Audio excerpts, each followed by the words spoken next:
She's ventured all the way this far south to address us today, and I look forward to a great lecture. Please help me welcome Lisa Holmes.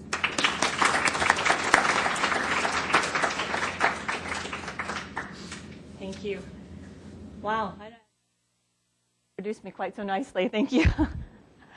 I am just really excited to be here because entrepreneurship is very, very, very close to my heart. And so I was really excited to get a chance to talk about it because when I teach at the University of Utah, it's very specific. It's in their master's program. It has to do with advertising. It has to do with healthcare advertising. And so it's always the same thing, but I never get to talk about how I got there and how exciting that is for people to be able to be in your position looking at owning your own companies and moving in that direction.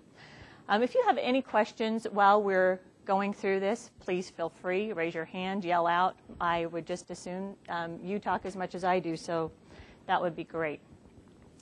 Entrepreneurs at heart, you know who you are, and I'm sure you know who you are because you are all here looking at different things and different options that you can do for owning your own companies. I come from a family of entrepreneurs. My grandfather owned a small grocery store. My father owned his own accounting firm.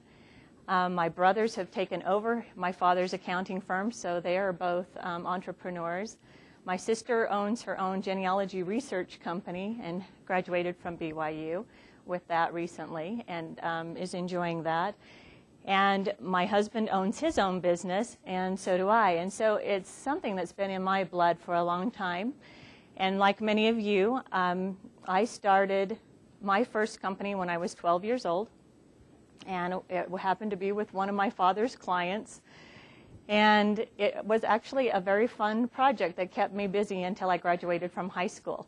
And so I took those, little things I learned at being a very young person and started another company when I was 18 that I kept with until I graduated with my undergrad. And then I moved in after I got my master's into kind of a fluke into advertising. I was planning on being a hospital administrator when this person that owned this company, it was Snedeker Communications at the time, asked me if I would come work with him and give him advice on healthcare because he wanted to start this niche in healthcare, which 20 years ago nobody did. It was almost a taboo. I mean, people, you guys wouldn't know that, you're way too young, but as soon as people started advertising healthcare, people just thought, oh, you shouldn't be doing that.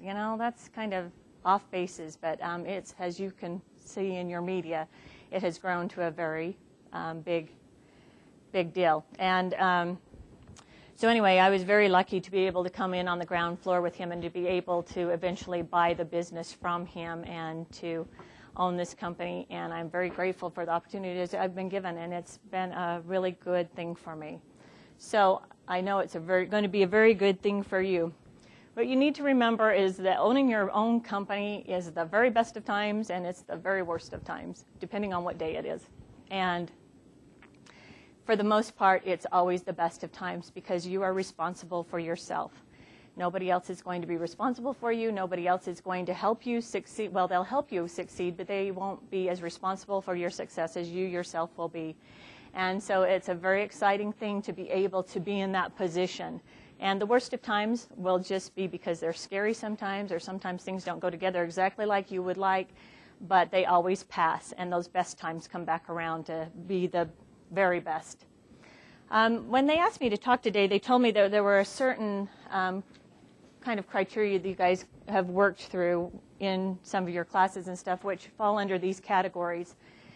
And so I wanted to kind of touch my story a little bit based on these different sections, talking about organizing your business, whatever you want to do, how you're going to fund a business that you want to start, what technologies or manufacturing, what you're going to sell, what service are you going to provide, whatever that is that you're going to base your business on, who you're going to hire to help you, or if you're going to be a sole proprietor and work alone in your business. And then finally, how are you going to get the word out? How are you going to market yourself? And how are you going to turn that company into a success for yourself? So Let me tell you a little bit about my story. I mentioned that I came to work for this gentleman who had this advertising agency. He had been running it for about 2 years and was really having a little bit of trouble. At that point, I was just into my master's program, and I'd had a lot of business classes in my undergraduate, and enough from my father being an accountant to notice a few things that didn't seem quite right with the company. They seemed to really be struggling financially. It didn't seem like anybody took any responsibility for profits. For their clients that they were building advertising for, it didn't seem like anybody, first of all, they didn't know what they were billing. They didn't know what the rate should be. They didn't know what people were paying.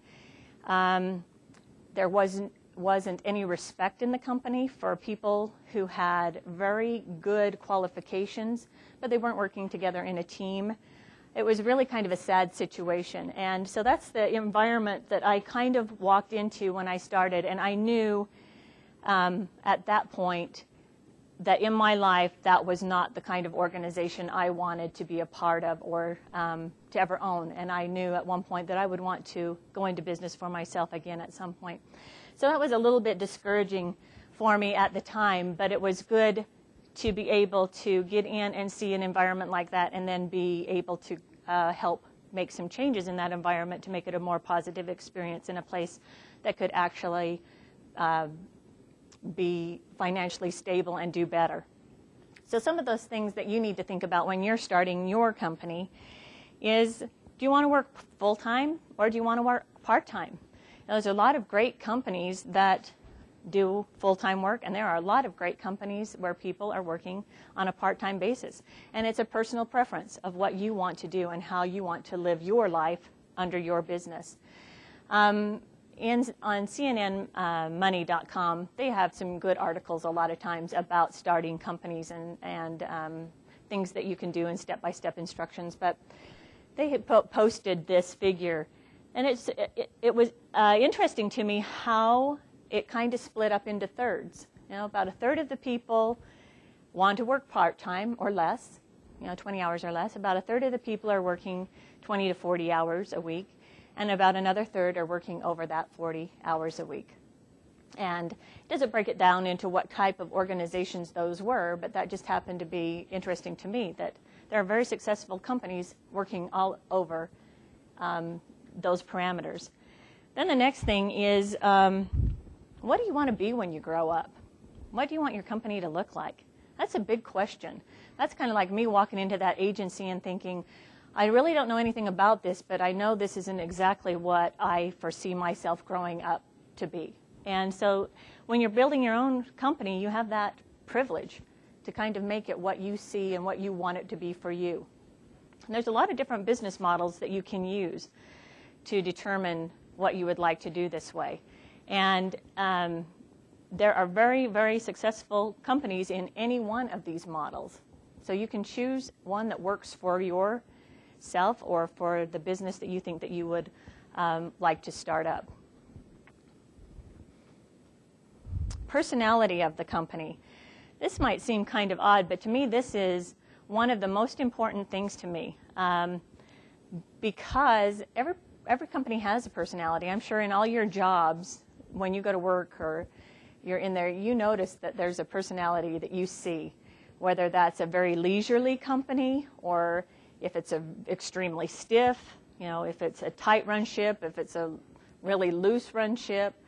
Red or yellow, I don't know if any of you have taken those personality tests, the red and yellow. This is my problem in my agency. For any of you that have taken the personality test, red is kind of this type A, likes control, likes to have things done their way, very organized. That's me. Yellow is usually a very creative person, like an artist, like a writer. All the other people that have to help me make my company a success, many of them are a yellow personality. And those two personalities really don't see eye to eye all the time, think of things very differently. But I determined that the company that I was going to have would be pretty much a tight ship, which allowed a lot of freedom for the yellow personality.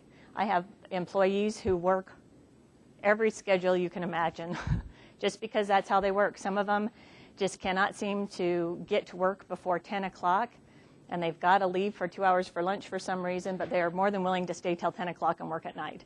So, you know, it's just one of those things that you determine what that is going to be and how that will work for you. But make sure it works for you, because once you get started in one personality, it's really hard to shift it and change the rules again. Then kind of what do you want your personal goals to be while in this company that you're putting together? Do you just want to have fun? Do you want to do something that's very entertaining and just something that you really enjoy? Is your goal to make a lot of money? Do you want a lifetime career? Do you want something that's just a part-time, something to do for fun? There's a lot of things, and you just need to make those determinations about what you want to do. And then how are you going to determine what your success is?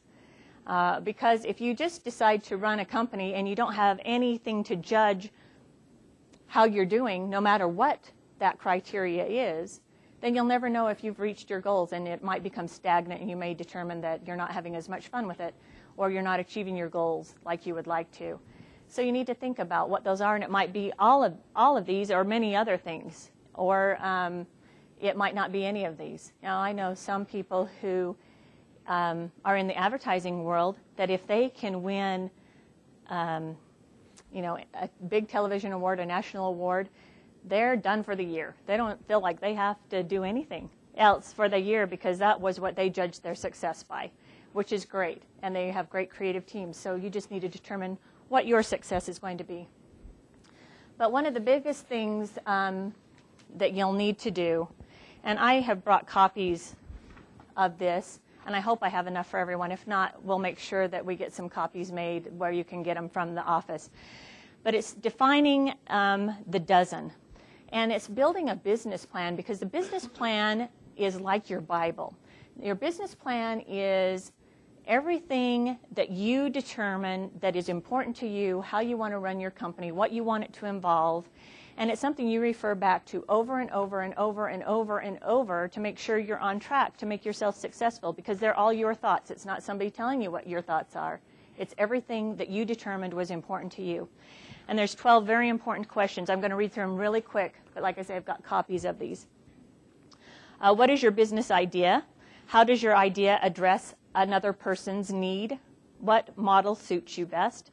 What's so different about what you offer compared to a competitor? How big is the market, and how will you grow in the market? What's your role going to be in your company? Who's going to be on your team? How will customers buy from you, and how much will they pay? How much money do you need, and how much will you make? Where's the startup money going to come from? How will you measure your success, and what are your key milestones?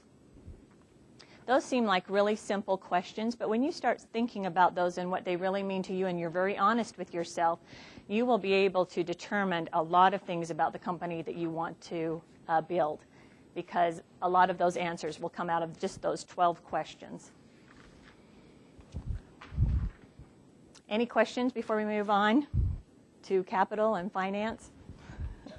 The big one? Wow. Yeah. You have all these questions. I'd kind of like to hear what your answers are to them. I mean, I know you probably go through that, but like, why are you in business? Are you doing it because you want to have fun, you want awards? The reason I am in business is since I was old enough to go to my father's office, I loved being in his office.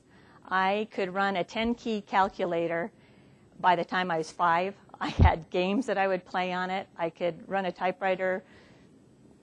It was just something I loved from a very young age. My father instilled it in me, and that's why I'm in business. That's why I always wanted to have my own business, is that he just taught me that it could be a great thing, and then showed me that it was a great thing. I'm also in business to have fun.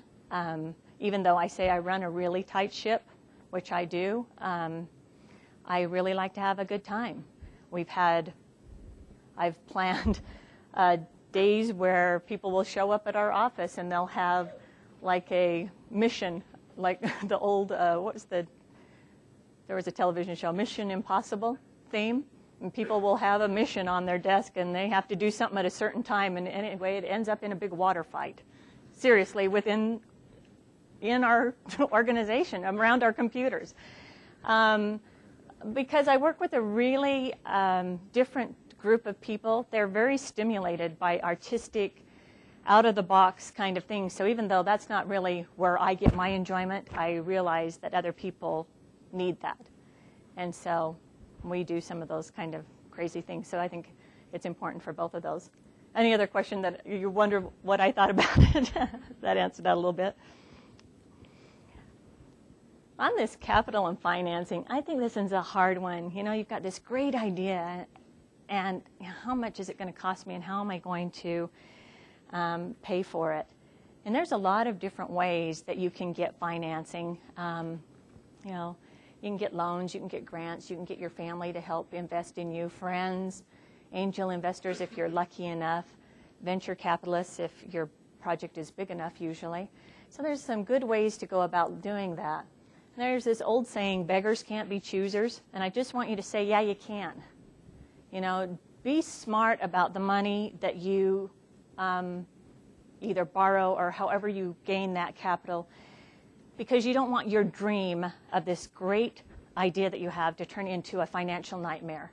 So just be very smart about how you're loaning your money, what the terms are, and especially in today's world, I think that's a really important thing to just think about, because there is bad investing.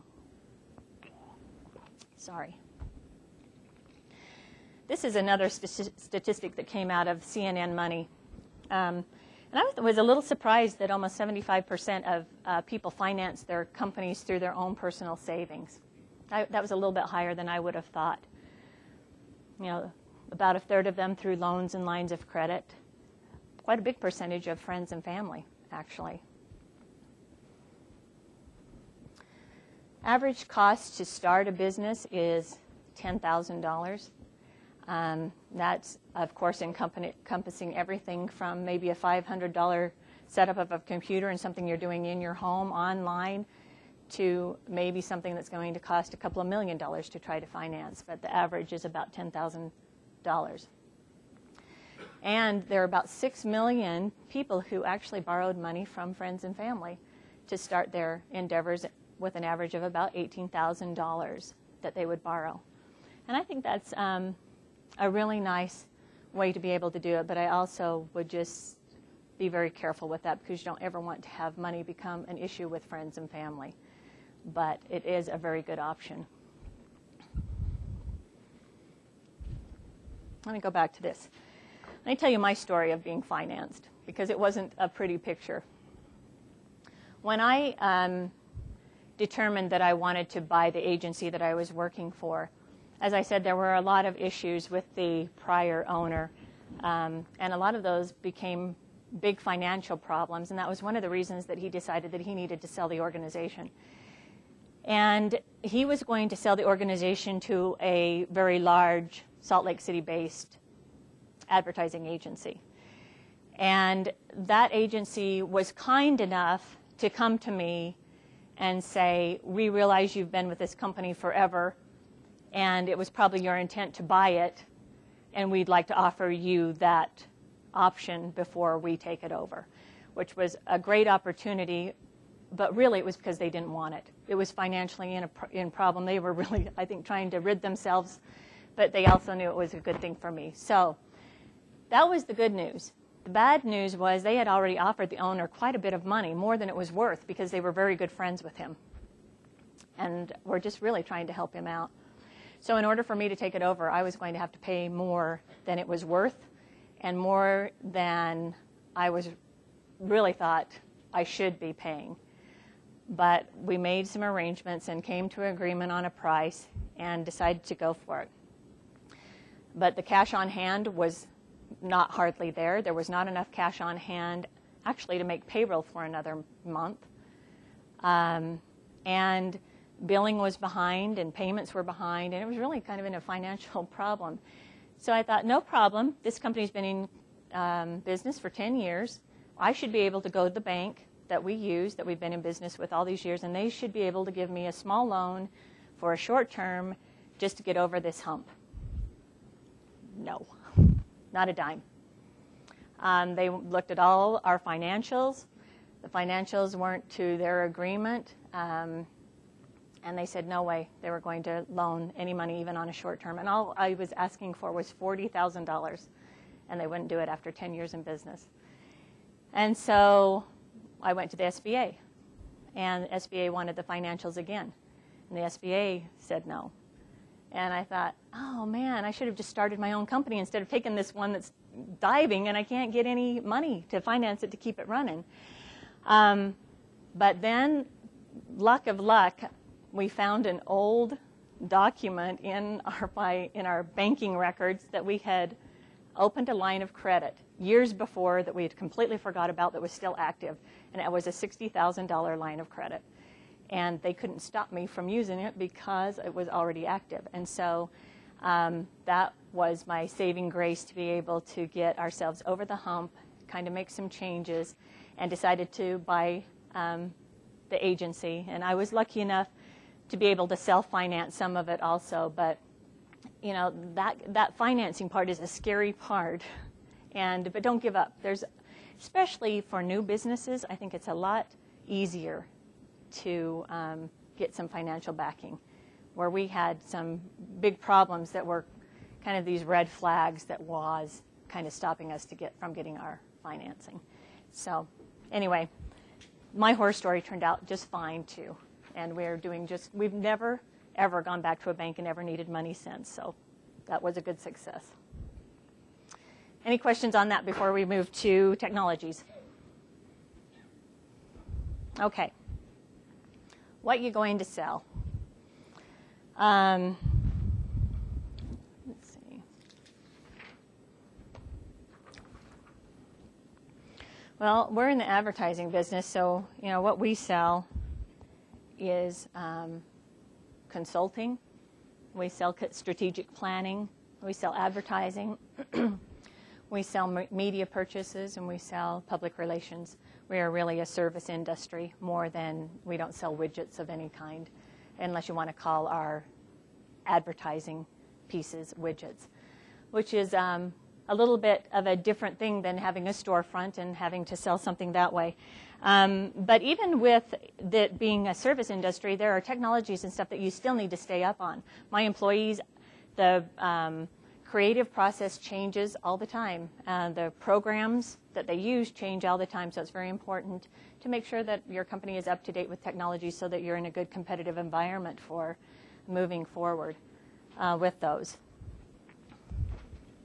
One of the big questions that you need to answer is, why should a company buy from me and not from another agency? What is my competitive advantage? What do I do better than anyone else? What is my benefit? And that will come up every time you even think about marketing yourself. What is your competitive advantage? Because that's what you're going to use to talk about.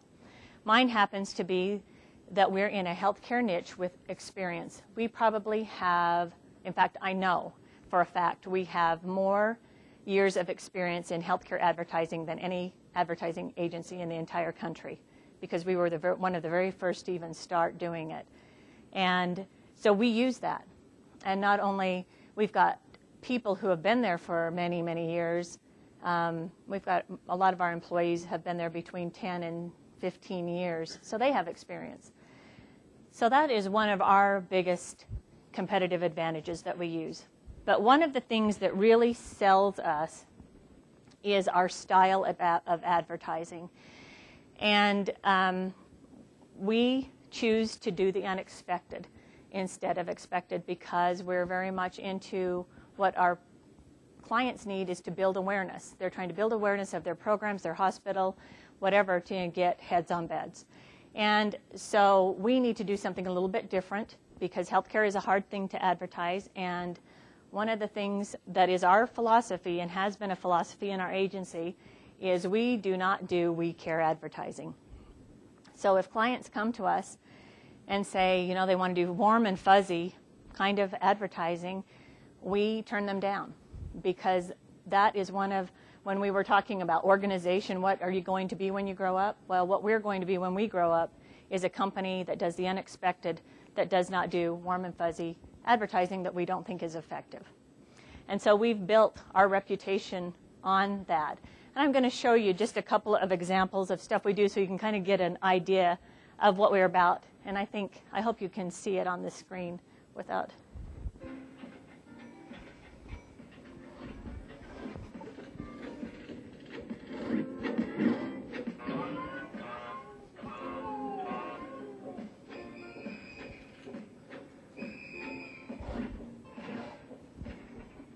It's not how many women you treat that makes a great hospital.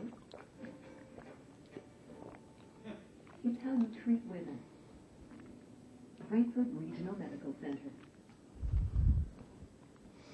Okay, right there, we actually tell people we care, but we do it in a completely different way. Instead of pounding people with, we care, we care, we care, we care. Well, you're in healthcare, you should care. So nobody's going to listen to you say that too many times. So everything we do, we try to do it just a little bit less expected than most places.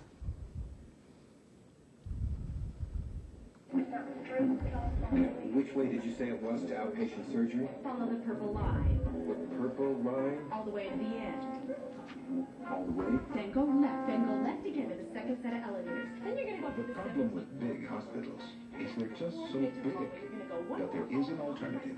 The Family Surgery Center at Lakeside Hospital. And authorized emergency surgery. But Don't follow their line. Call ours, 885-3333. How many of you have ever been up to the University of Utah Hospital and seen the lines on their floors? I mean, that's real life. There are places in this country that I try to tell people to find something by following these lines. And so we did a spoof on it for a small hospital. I kind of debated about showing you this, but now I forgot to take it out. So I'm going to let it run, and I hope it's okay. This was for a hospital that was opening new birthing suites. And so they just wanted to do it in an unusual way. And Sheila, she's 26, single, petite, attractive, confident. She wants to have your baby because the experience is something she can never get enough of. I want to have your baby. Fran, she's 37, the mother of 2 darling girls, would consider having her baby an honor. Thinks of it as more of a calling than a job. I want to have your baby. Anna, 59, mother of 3, grandmother of 7. She wants to have your baby because she knows all about bringing kids into this world. She's been doing it for 35 years. So, which will it be? All have extensive experience in labor, delivery, and postpartum care. All have, actually, just forget it. You don't have to choose between them. Just choose Black Hills Community Hospital, and you'll get nurses just like Sheila, Fran, and Anna. Nurses with the same level of training, skill, and dedication to make your childbirth experience as rewarding as it can be. okay. So, just another way, instead of coming out and just saying, we have these great new birthing suites, we need to get people's attention a little bit. And so sometimes we've been known to do things a little bit different. This is a hospital in Los Angeles that we have been working with for about 10 years. And the main thing I want you to see from this is not only that we do things a little bit different, but just to watch the branding. When I change from one campaign to another, that you'll still notice that there's look and feel of campaigns that keep a similar look, and we want to make sure that they spend a lot of money. The media in Los Angeles, to run an ad like this, one time costs them about $10,000 per time that it runs, and that's only in one of 12 newspapers that covers their area. It's very expensive, so we have to be very different in order to show up. Now, I don't know if any of you have opened your newspaper lately and you see an ad that says, "Welcome Dr. Smith to Provo." That's about all it says. Well, we've tried to find some different ways to target this audience of physicians, and this particular hospital has about 1,000 physicians. It took us a year and a half to develop 30 ads that promoted every physician in their organization. And we did one for every specialty, which turned out to be really nice. And I only brought a couple of them, but this one is for their cardiac doctors. This one is for their surgeons. I don't know if you see that. Faces you'll be comfortable seeing before you go to sleep, for their surgeons. Then this is what I was saying about this is a technology campaign. We shifted from doing a campaign on their physicians to doing on great technologies. And technology is hard. Can you turn that spotlight off? Thanks. I hope you can see me okay, but I can't see you. Technology is hard to get people to take a look at because sometimes it's really cold and dry and really there's nothing really to say about it. So we were trying to figure out a way to get people involved with it. Now this happens to be a linear accelerator, which is a cancer treatment machine, which it can actually take something the size of a seed in a grape and burn it without touching any other part of tissue in the body. So everything we did, we tried to do something that somebody could relate to that was kind of like, oh, wow, you know, that's kind of different, and that makes more sense to me than just seeing this machine. So we did about 26 of these different technology ads, and these just barely started running just in the last couple of months. It's a brand new campaign. Suddenly every tumor has a bullseye on it. This is a very precise cancer treatment also. X-ray glasses came in high-def models. This is for digital imaging. Drive-through now open. It hasn't come to this yet. This is for a surgical robot. And I don't know if many of you are familiar with this or if any of you work in the healthcare industry. These are kind of the new, big, wow, $20 million machines that nobody at that hospital knows how to run yet. So it'll be a good ad as soon as somebody can actually use it.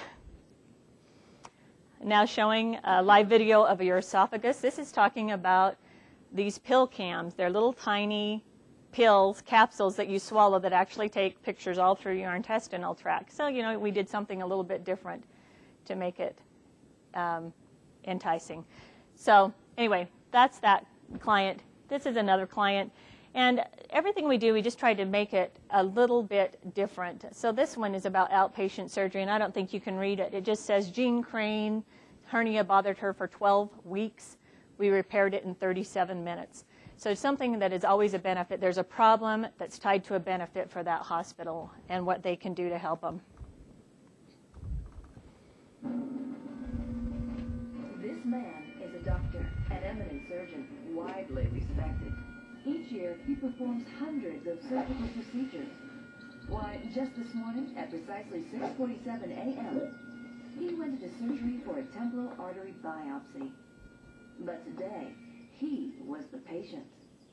Just in case there's someplace you'd rather be, we offer fast, same-day surgery at Georgetown Memorial Hospital.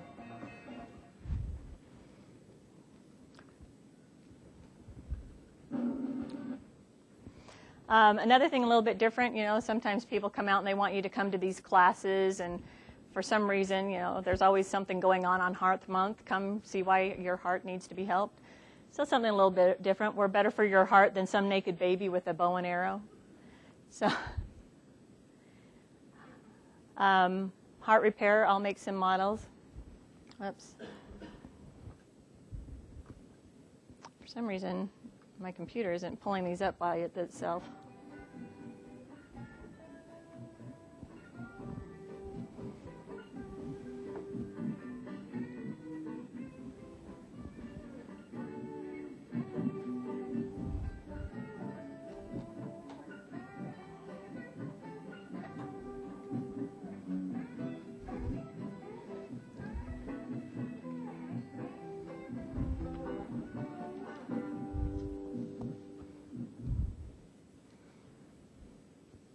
Okay, like I said, just something that is a little bit entertaining. A lot of people didn't think that you could use a little bit of humor with healthcare. Thought it was in poor taste.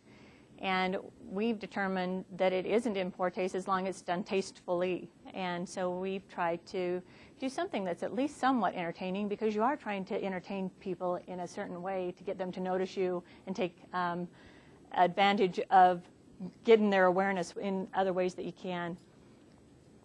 This is just an emergency department. This is probably the last one that we'll look at. It's just healthcare when you least expect it. And we just tied small things to everyday things that people run into that can cause emergency problems for them.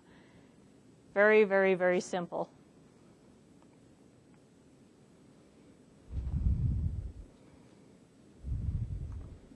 All your life, your mother has been telling you to be careful. Be careful or you'll put your eye out. She reminds you to watch out for others. Be careful crossing the street. And to watch yourself. Be careful or you'll fall and break your neck. She's a lot smarter than you think. Chew your food or you'll choke. We know, because in the emergency department at Gadsden Regional Medical Center, we see people all hours of the day and night. People who need health care in a hurry. Don't forget to fasten your seatbelt. Our emergency department is fully equipped and staffed to handle all kinds of emergency and urgent health care. And our emergency department has all the resources of Gadsden Regional Medical Center behind it. So remember the emergency department at Gadsden Regional Medical Center when you need health care in a hurry. In the meantime, listen to your mother. Don't wear loose clothing around power equipment. The emergency department at Gadsden Regional Medical Center. Health care when you least expect it. And then just a television spot that went with that also. 3 o'clock in the morning. Nature calls. You expect that sort of thing. What you don't expect is the roller skate.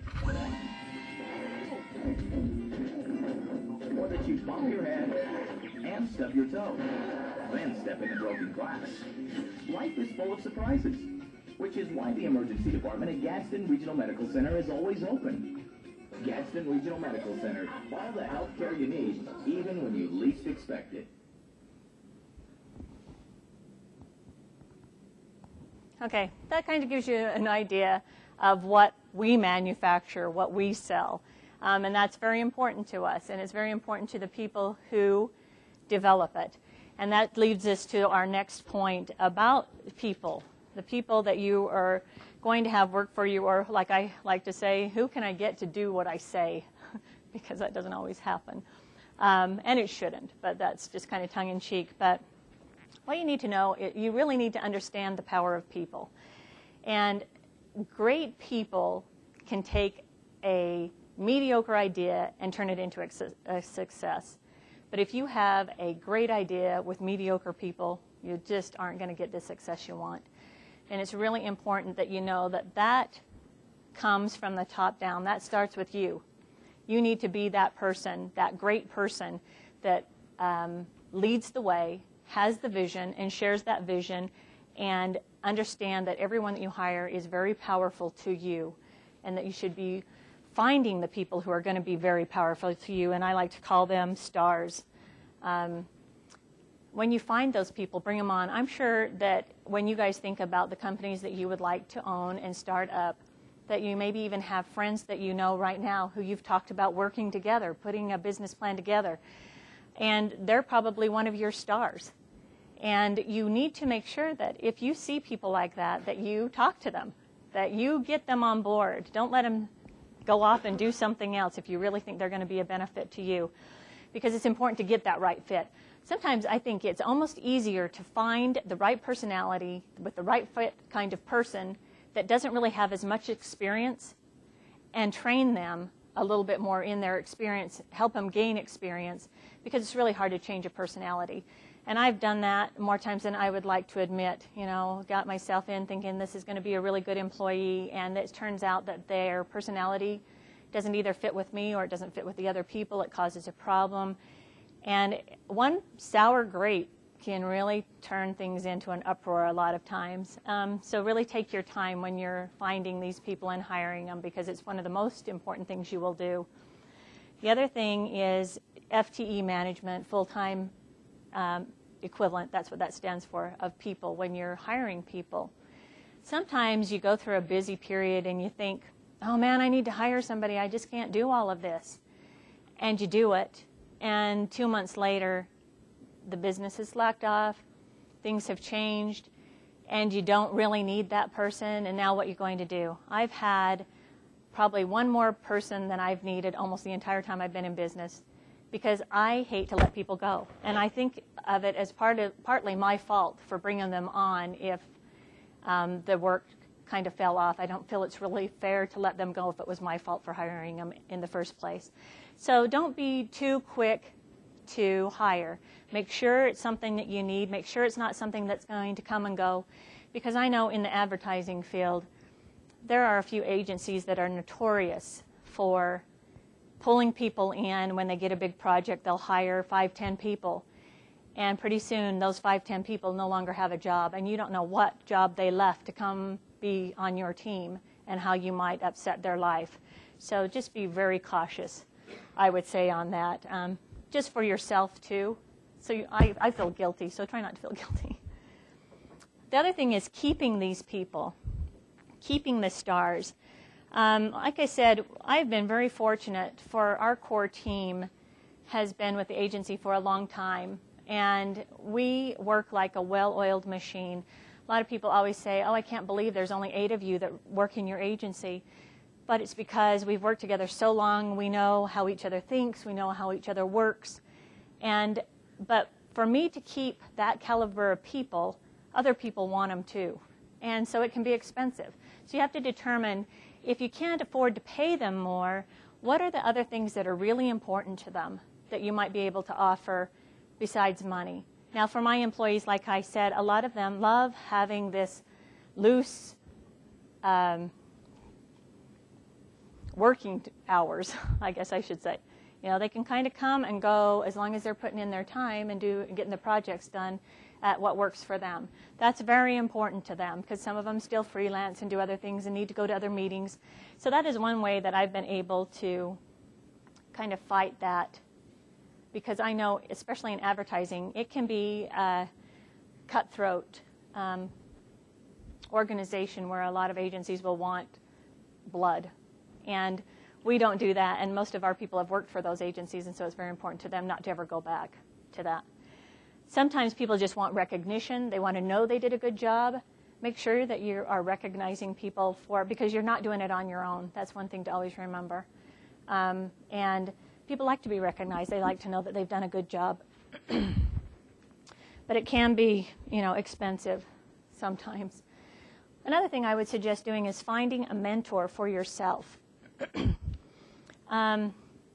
Sometimes when you're starting that business, if you don't have somebody to talk to and bounce ideas off of and get advice from, sometimes I think professors fill that job really well. If there's someone that you've connected with, they can actually be a good sounding board. Family members, my family was a great mentor for me. My brothers were wonderful to be able to work with and kind of give me some good solid advice.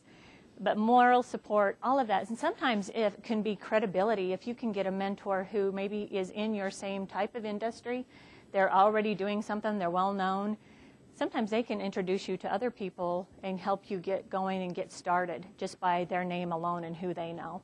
So that can be very positive and very effective for you also. And the very last thing we're going to talk about is marketing and sales. And this is, you build it, so if you build it, they'll come, but they're not going to come if they don't know you exist. So you need to make sure that people know that you're there. And personally, I am, you might not know it just from me talking to you today, I am a terribly, terribly shy person. Terribly shy. But I do fine in a business environment. If I have to teach classes, if I teach seminars, anything like that, I am fine. But if I have to go one-on-one in a business meeting or social networking, I'm terrified. It terrifies me to do stuff like that. And so this is probably, for me personally, the hardest part of owning a company because it scares me. I'm not comfortable marketing myself. And so I have had to find ways that work for me that are different that I can do and not be afraid of doing. And usually that involves other types of printed materials or different kinds of things where I'm not so much face-to-face with people. So that's just a little bit more than you need to know about me, but that's true. One thing, though, that you need to determine when you start promoting yourself is what's your brand going to be? Your brand is kind of the sum of everything you are. What you're going to be, who you're going to be, it instills confidence in you, confidence in yourself, loyalty from people. Sometimes even that brand, just by how it looks, because it looks professional and you've never even done one thing with it yet, it can command an increase in price just because you look like you know what you're doing. So I encourage you to kind of spend as much as you can, which sometimes doesn't cost very much. There are great people in the advertising. In fact, who's in advertising? Any of you getting degrees in advertising? Talk to those guys. You could probably have somebody help you develop a brand and a look and an image without having to spend a whole lot of money, because there's talented people that you know that can help you with those kinds of things. And remember that perceptions are realities. That first impression can be detrimental if it's not a good one. And what people perceive you to be is their reality, whether it's 100% false. If they perceive it, it's the truth. So you need to be really careful about that. Research and strategy. So how do you determine who you're going to be, what your brand is going to be, what you could do, who's your buyer, who's going to make the purchasing decisions of what you're selling, how do you know somebody wants what you're going to sell, how do you know how much somebody will pay for what you want to sell them, and who do you know who's going to buy from you. So whether that's a real formal research that you do, where you're actually spending money going out and doing market research, or you're doing focus groups or something to try to determine if your product is viable, that's one way of doing it. Or you can do something very simple. You know, if it's something, you could stand on campus, which I've seen many students do, and try to do informal surveys with people and try to get an idea of what they think of a product that they might be doing. There's your competition that's coming up, where you can all submit some kind of entrepreneurial program, strategy, whatever. That's a great opportunity to be able to determine if what you're doing has credibility, something that will actually be something that somebody will want to buy. Now, when I talked about the prior owner of our company, and I said we were in some financial problems and stuff, at that point, like I said, people didn't really even know what they were charging for a newspaper ad or for a television commercial or whatever.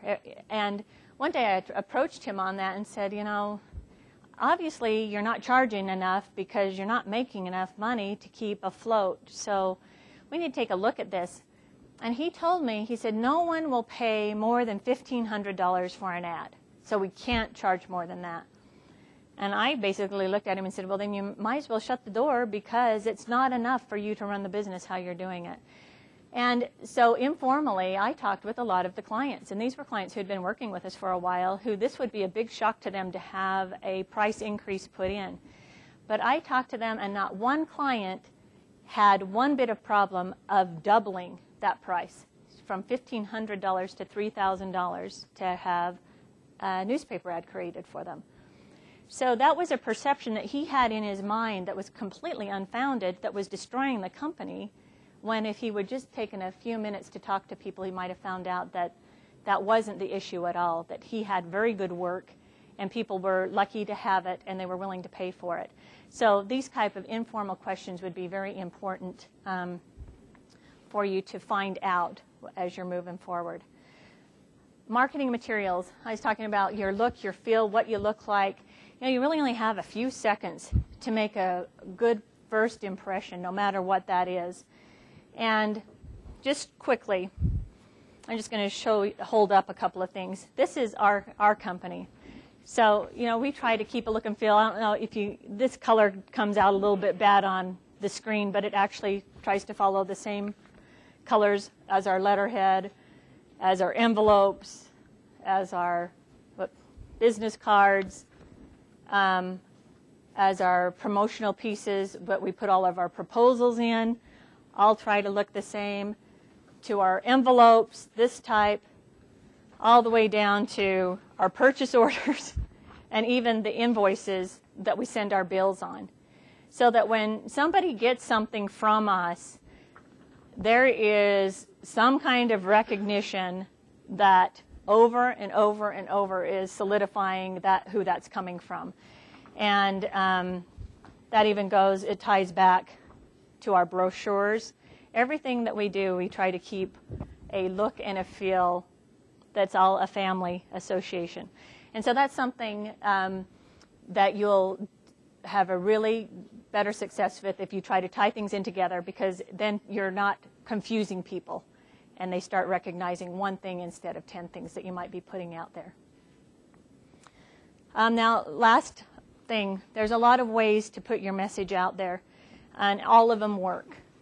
And none, I could say, are any better than the other. It depends on what your business is going to be, how you're going to want to get that message out. But you've got traditional advertising, using all the media sources is a wonderful way, but it's a more expensive way. But it is very effective, and that's kind of what we do. Grassroots marketing, that's a lot of word of mouth, that's social networking. That's the kind of thing that is a lot harder for me to do. But we've been in business long enough, and we're very lucky that the grassroots marketing has worked for us, because we had kind of a competitive advantage because we were in the market so much sooner in healthcare marketing than most companies were. So our name got associated with that early on, which gave us an advantage. And now we're very lucky because we haven't really ever had to go out advertising ourselves, promoting ourselves to get business. Word of mouth has really done us well, and we get a lot of referrals from other companies, and that we've been very lucky that way. But we're just putting together a new campaign for ourselves to try doing some different things too. Public relations is a great opportunity. Writing stories for local trade publication, writing stories for newspapers, for newsletters, anything that has an association with the organization you would like to start up. Public relations is free. It just takes your time, which is can be time intensive. But when you've got a lot of time, that's a good way to go. Affiliated marketing, if there's another company that you see that you could cross-sell with, get affiliations with them, use each other's sales lists, and try to cross-sell. That's a very good way. Online marketing, phenomenal. You guys know. You probably are on iTunes, YouTube, Facebook, all those things, probably almost every day. And you've seen all of that viral video going around. There is great things happening that way that you can do through those social networks and not pay a dime to have that done. So there's a lot of good ways to get started and not have to spend a lot of money.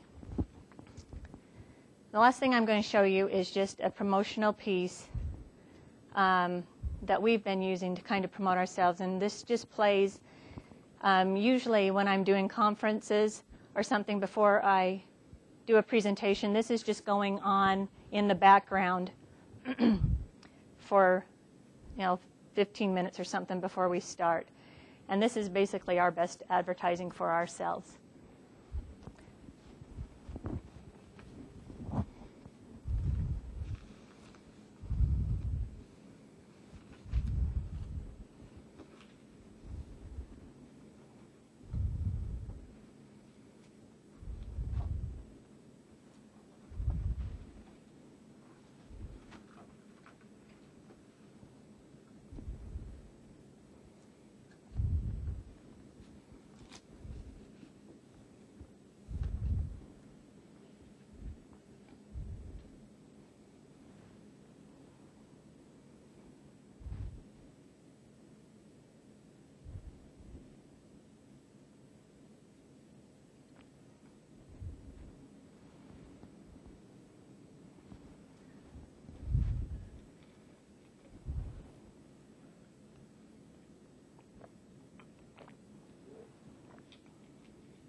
So that's why I said when I was saying I need to find a way that takes me out of that social network, having to kind of talk one-on-one to people. Something like that works very well for me, to just have it running and I don't really have to be as involved.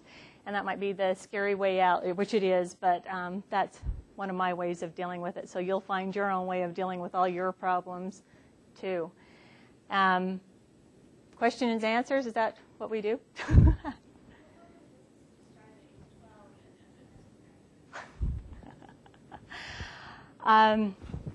When my father had a client that was convenience stores and, coupons that people submit to grocery stores for reimbursement. Well, those stores that were my father's clients would collect those coupons, and I would sort them all out by company that they came from, calculate all of the costs that they were, submit bills to those companies, and get the reimbursement back from those companies that went back to the client for all the coupons that they had taken. And I think my father started me doing it just as a way to get me out of his hair when I would go to his office just for something to do, and it turned into really a very, very productive job for me for many years. So that was my first thing. My second thing was like every high school, well, not every high school girl. Sometimes you think you want to do hair or be in the beauty consultant business or whatever. That's kind of an embarrassing thing to me at this point. But anyway, I took my father had a salon that he had inherited because it was in a building that he owned, and the guy who owned it died. And so my father just had this business with no interest in it. And so I said, well, let me run it. And so he thought, what the heck? And so I went in and did that and actually opened 3 salons and had those up until about midway through graduate school, and then sold them all off when I had to start doing internships for real and stuff. And then I started with the agency at that point. So, yeah. How do you evaluate your advertising strategies for your clients? After every single campaign we do with a client, we do community research studies, which are telephone surveys to about 400 people in their communities. And we track, one of the main things we track is awareness, because that's what advertising really will do, is increase awareness so people are aware of what you do so they have an option to come use you. So we track that, and we track different indicators about the advertising itself, and we compare and see how those numbers are shifting from before the campaign to after the campaign. That's our main way. Sometimes we do focus groups, and if we had had a lot more time, that's a very interesting thing to look at, and I've got a section on that to show, but it takes a little bit of time to get through that. But we do a lot of research that way.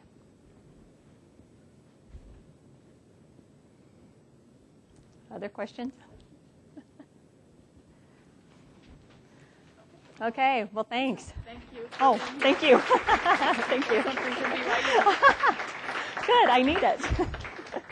I have copies